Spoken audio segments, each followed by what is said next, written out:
पुणे शहरात आणखी 17 बार आणि पब्सवर कारवाई करण्यात आलेली आहे। शहरातील 17 बारचे परवाने रद्द करण्यात आले आहेत। राज्य उत्पादन शुल्क विभागाने ही मोठी कारवाई केली आहे। नियम मोडणाऱ्या पब्स आणि बारवर राज्य उत्पादन शुल्क विभागाकडून ही कारवाई करण्यात आलेली आहे। 4 दिवसात एकूण 49 बार आणि पब्सचे परवाने राज्य उत्पादन शुल्क विभागाकडून रद्द करण्यात आले आहे। मोठी आणि महत्त्वाची बातमी आपण पाहतोय। शहरात राज्य उत्पादन शुल्क विभागाच्या 14 पथकांकडून ही कारवाई करण्यात आल्याचं समजतंय।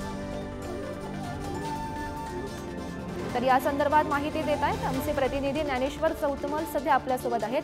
ज्ञानेश्वर, महत्त्वाची बातमी आपण पाहतोय। पुण्यात अपघात घडला त्यानंतर पब धारकांवर कारवाई करण्यात आलेली होती आणि आता पुन्हा एकदा 17 बार आणि पब्सवर कारवाई करण्यात आल्याचं समजतंय। बरोबर आहे। शनिवारच्या रात्री बिल्डर पुत्र पोर्शे कार दुहेरी बळी प्रकरणामध्ये जी घटना घडली त्याला कारण ठरलं ते म्हणजे रात्रीपर्यंत उघडे असलेले पब्स आणि बार आणि क्लब या सगळ्या संबंधांना आता सगळ्याच यंत्रणा खडबडून जागा झाल्याचं आपल्याला पाहायला मिळत आहे। जवळपास 4 दिवसांमध्ये एकूण 49 बार आणि पब्सचे जे परवाने आहेत ते राज्य उत्पादन शुल्क विभागाकडून रद्द करण्यात आलेले आहेत। शहरातले 17 आणखी बार आणि पब जे आहेत त्यांच्यावर कारवाई करण्यात आलेली आहे।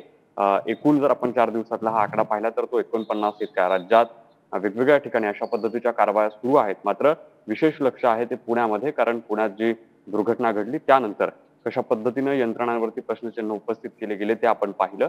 आरोपही झाले, प्रत्यारोपही झाले सत्ताधारी सगळ्याच कार्यकर्त्यांवर, नेत्यांवर आणि यंत्रणेवर। आणि इतकंच नाही तर प्रशासनातले जे अधिकारी आहेत त्यांच्यावर देखील आरोप केले गेले, पोलिसांवर आरोप केले गेले आणि अशा सगळ्या पद्धतीत राज्य उत्पादन शुल्क विभागाच्या अधिकाऱ्यांवर देखील आरोप झाले। मात्र हे एकीकडे आरोप प्रत्यारोपांचं सत्र सुरू असताना दुसरीकडे कारवाईचा धडाका देखील आपल्याला पाहायला मिळतो, ज्यामध्ये राज्य उत्पादन शुल्क विभागाने ही कारवाई करत मागच्या 4 दिवसांमध्ये एकूण 49 बार आणि पब्स जे लायसन्स आहेत त्यांचे ते रद्द केलेले आहेत।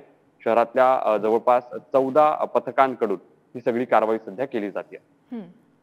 नक्कीच ज्ञानेश्वर, मोठी कारवाई ही म्हणावी लागेल। धन्यवाद दिलेल्या या माहितीसाठी।